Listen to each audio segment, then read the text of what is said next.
Strange Destinations, the show where innovators share the tales of the accidents, the inspirations and the connections which led them to create their own unique paths. I'm your host, Dan O'Grady, co-founder of Simpatico, and this show is brought to you by Silicon Beach Radio. Now a quick word from our sponsors. Silicon Beach Radio, proudly sponsored by Allied Legal, legal advisors to innovative businesses. MYOB, business software that sets you up for success. Victory Offices, flexible workspace solutions, premium serviced offices, co-working, lounge space, virtual office, and meeting spaces. Welcome to Strange Destinations. Dan here, and my guest today is Rugare Gomo. Rugare is a high-performance coach, a lawyer, and philanthropist. Welcome, Rugare. Thank you, Dan, for having me on your show. Pleasure, and it's great to have you here. So you've covered a lot of ground so far, Rugare. How did you end up covering so much in such a short amount of time? It's a long story. So I'll share a little bit about myself to just give you an insight, and those who are listening, an insight to my life. So as you said, Dan, my name is Rugare Gomo. You might be wondering where that is from. I'm from Zimbabwe originally. That's where I grew up. And I grew up in a home with my mom and my dad who are social workers. So they used their entire life making a difference to people.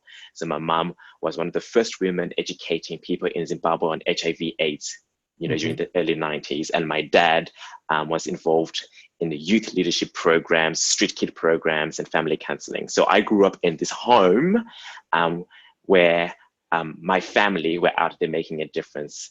And I could see the difference my mom and my dad would make. Now, as a result of that, people from all around the world would come and volunteer with my mom and dad's organizations. So we had people from the US, the UK, Australia come and volunteer. And so, little me, when we met the people from the different parts of the world, really energized me. And I said to myself, one day I want to go overseas. Right.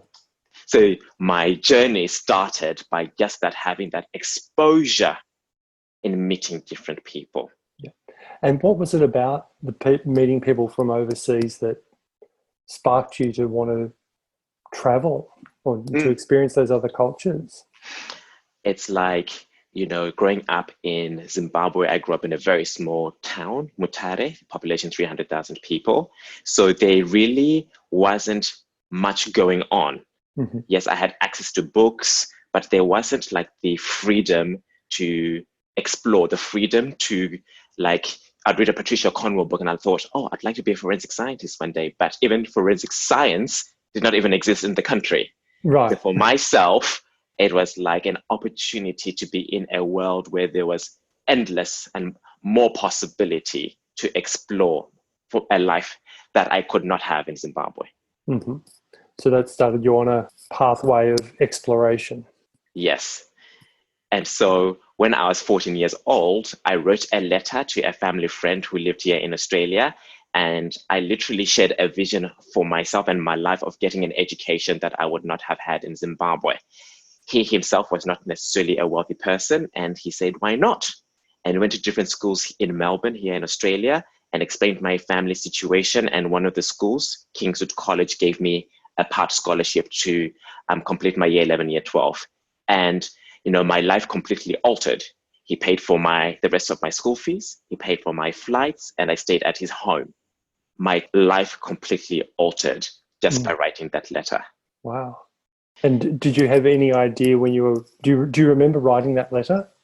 Yes, I do. In fact, I remember that I thought he was coming to Zimbabwe at that period of time because he was running a travel agency, and instead his business partner came along, Janine.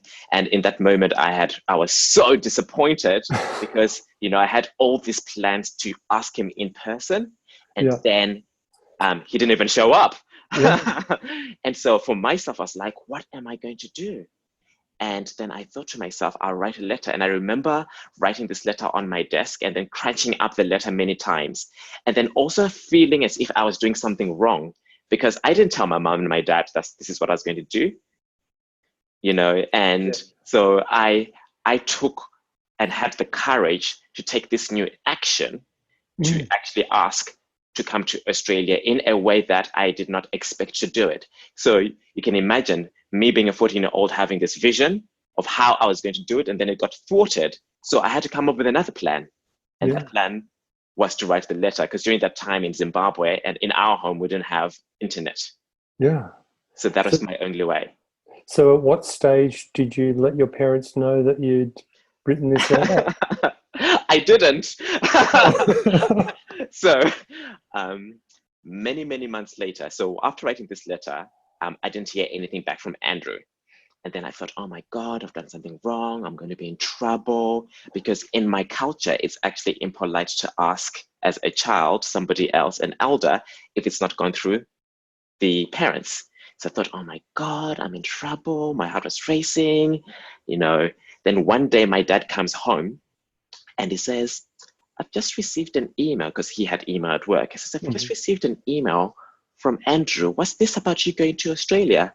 And then in my cheeky smile, I said, yes, I wrote a letter to Andrew asking if I could come along. And then my dad says, well, he says that we can create a plan to do it. And in that moment, I was like so elated, because my dad was fully on board with this creation of me going into a different place. So how was that transition moving from Zimbabwe to Australia? How was that for your 14-year-old self? So then, by the way, I didn't then move when I was 14. I moved then like a year later, because then what I had to deal with, first of all, Andrew was talking to different schools, and many schools said no.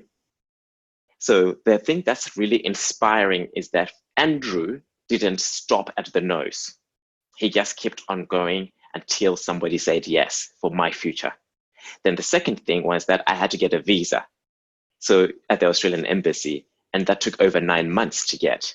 And Andrew had to show that he was supporting me financially. He had to go to the embassy. So there were so many moving parts to make it happen. So as you can tell, it started when I was 14 years old, but by the time I came to Australia, I was 15, turning 16. Right. So that in itself was a long journey, because we never knew whether it was going to be possible. But inside of the multiple myriad of actions that happened in between that, I came to Australia. Now, by that, growing up in Zimbabwe is a former British colony. And during that time, many of the examinations in the educational system was based on the Cambridge exams. So all I knew about Australia or the UK was what I had read. So I thought Australia would be like going to Great Britain, but 19th century Great Britain, because the books that we read, I grew up reading Shakespeare, Charles Dickens. Yeah. So those are the kinds of books we read at school. So I really thought I was coming to a country where everybody had gone to university, a country where everybody has family dinners, and so. And you ended up at Kingswood College, Kingswood, yes. Which is in Box Hill, isn't it? It's in Box Hill, yes. Yeah, so you ended up at Box Hill, which is very international. Yes, yeah, that's right. Yeah. Box Hill is very Asian. There are many people from Chinese descent. Yeah, so none of that was I wasn't expecting any of that whatsoever. So though I speak English, the culture I was coming into was not anything that I had known. I'd never used a dishwasher. I'd never used a washing machine. I'd never been in a country where there was dedicated internet. So all of that was very, very new.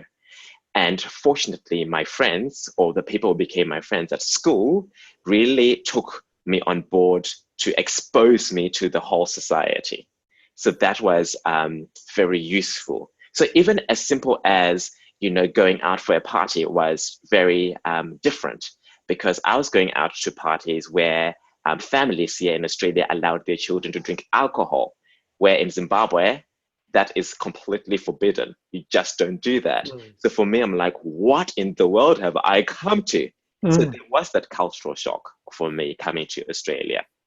Not saying it was better or something was bad. It was just different. Yeah. It was just learning, being in a different society altogether. Yeah.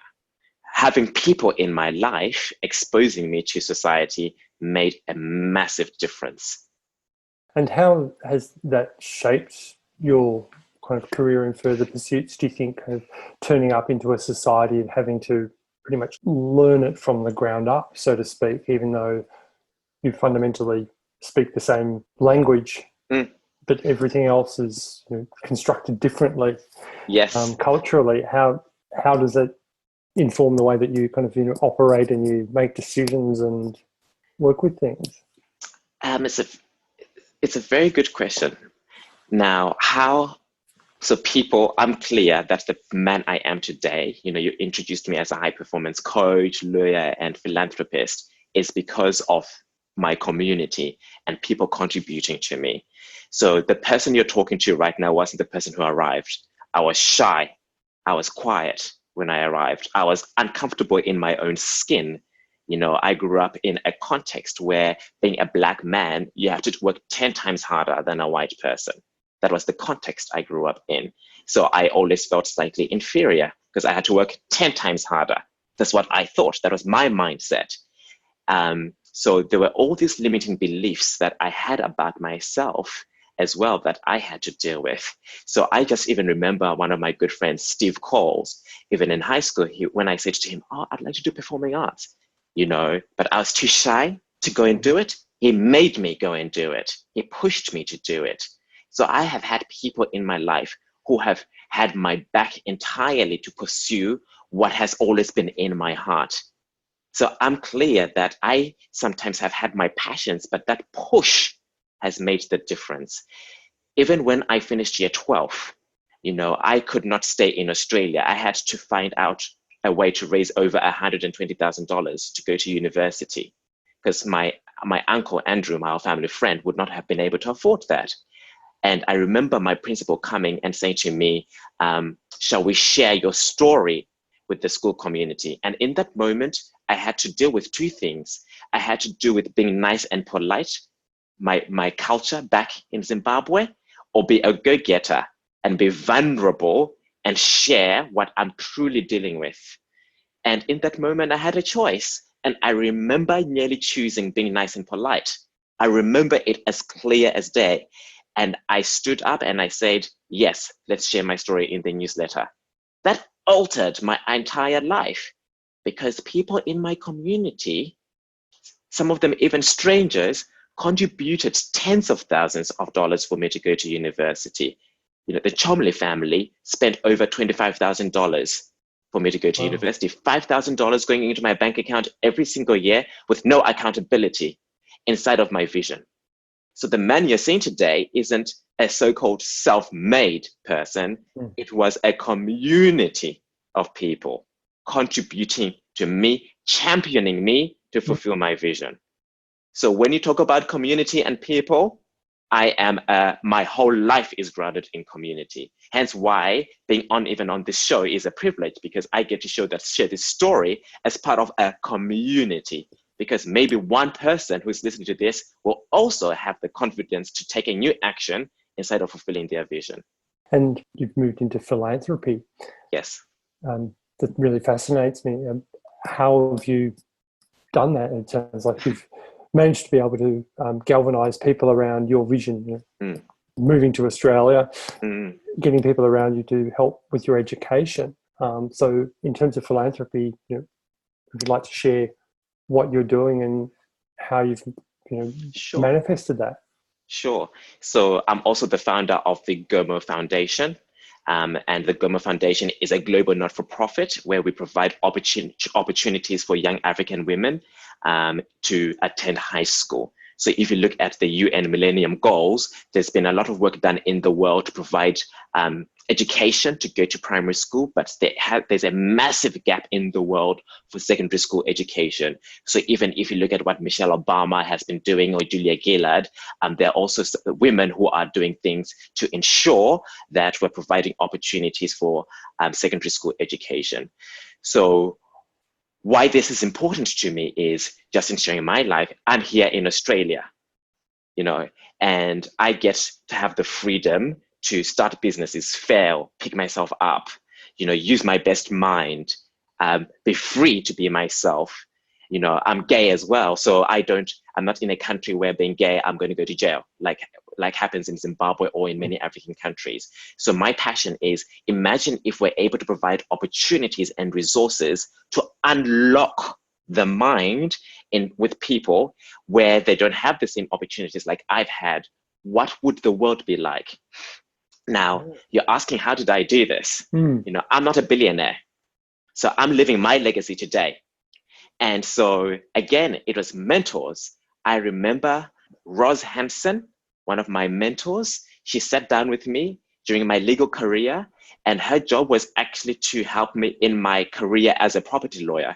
In one conversation, she truly heard me. And this is what she said to me. She said, I know I'm here to help you with your career as a property lawyer, but nothing that you have said is about being a lawyer. And I'm going to take you on a journey inside of being a business person and making a difference. So she heard me and didn't just fit in with the mold of what was expected of her. She then contributed to me on a journey to see what is really possible for what was always inside of my heart, and unlocked it.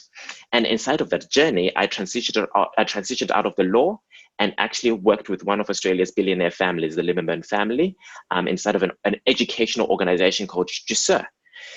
And GISER was providing leadership and management courses in the world by interviewing presidents, prime ministers, Nobel Prize winners. And I got to be the person that worked inside of negotiating all their deals and globally, and as well as ensuring that our agreements with presidents and prime ministers and CEOs of Fortune 500 companies were properly negotiated and done. So I was in the domain of making a difference, storytelling, a voice, but I really got inspired by what the Lieberman family were doing in Africa. And I thought to myself, well, I'm African, I can see what they're doing, and I have relationships as well. So how can I maximize my relationships here in Australia and around the world to make the kind of difference I want to see?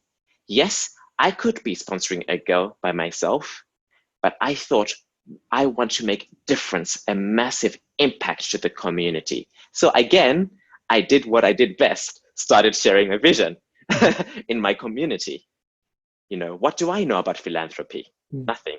People relate to me as a philanthropist and I laugh, but what do I know? When I started, I knew nothing, but I knew I wanted to make a difference. So it started by sharing the stories of the girls in rural Zimbabwe and the issues that they were dealing with, and having my community come on board to make a difference. So, Maddox came on board, a law firm, and did all our legal work, over $50,000 of legal work. RSM Australia is our accounting firm that does all our accounting pro bono, because inside of them being my partner in making a difference and living a legacy in the world. Yeah. That's how it always starts, by sharing a story, by being vulnerable. So how long has the foundation been going? The foundation has been going for the past 6 years, and I'm proud to share with you that 2 of our girls that were sponsored since day one are completing their year 12, which is their A levels in Zimbabwe. And this year is when they complete that. And also we have our first girl who we sponsored to go to university, Cecilia, who has just finished her last exams last week. Brilliant. So after 4 years, she's had her 4 years of education, and the other 2 girls have had their 6 years. So we sponsor 7 girls at this point in time in the Gomo Foundation, and 1 girl at university. And I just want to share a short story about the girl. So Cecilia. So I was 30 when I was in Zimbabwe, and Crossread Investment, not-for-profit that's wholly owned by the Red Cross, approached me and told me about her story. She was living on a farm, living on food handouts, and had the top marks in the entire country for her A levels, but could not afford to go to university. And both her parents had HIV-related illnesses, so they were not working whatsoever. And so they approached me and they asked me if the Gomo Foundation would sponsor her. At that time, we were only sponsoring girls to go to high school. And for myself, I had no resources. And I remember my heart racing, thinking, oh my God, this girl in the farms, that's completely unacceptable, but I have no resources. And I said yes. And I thought I'll figure it out later. Yeah. Now, this is what she says now. She says, "Thank you, Rugare. Thank you, Gomo Foundation. I used to think I was inferior because of my circumstances. Now I know that I am not inferior, and I can use my voice to share with other girls in Zimbabwe and Africa that they too can make it irrespective of their circumstances." Now, that is Gomo. Gomo giving others more opportunities. It's not just about the education. This is an empowered young woman who has gone through university, who can now stand up on her own 2 feet and say, I too can make it. I too will use my voice. The extraordinary thing is, in Zimbabwe right now, we have another economic crisis. The petrol is the highest in the world. It's over $3 at the moment. And there are no jobs. So 99% of people have no jobs, and everybody's an entrepreneur. Throughout her education at university, she created her own internship at ZESA, an electrical company, you know. And so for us, we know that we are creating and providing people with the real deal opportunity to be the kind of human beings to go after what they want. Not just to have a paper, but to be the creators of their life. That's Gomo. It's fantastic, Rugare. Congratulations. Thank you very much. Very inspiring. Well, thank you so much for coming on the show. It's been fascinating to get an insight into your story, your work, and what makes you tick, and more importantly, how that's inspired other people. If people want to learn more about you, Gomo Foundation, what's the best way for them to find out more? To find out more about myself or the Gomo Foundation, you can just go to our website, www.gomofoundation.org.au. And Gomo is spelled Gomo. And the last thing I do want to say is, thank you so much. If anybody is listening and you have any doubts about pursuing your passion, go for it. Go for it. Hit me up on LinkedIn, Instagram, or Facebook. And let's have a conversation, because if I can do it, little me from a small city in Mutare in Zimbabwe, you can do it. Awesome, Rugare. Well, thanks for coming on the show. I'll put those links in the show notes, and thanks to everyone out there for listening to this episode of Strange Destinations, brought to you on Silicon Beach Radio in conjunction with Simpatico. Cheers.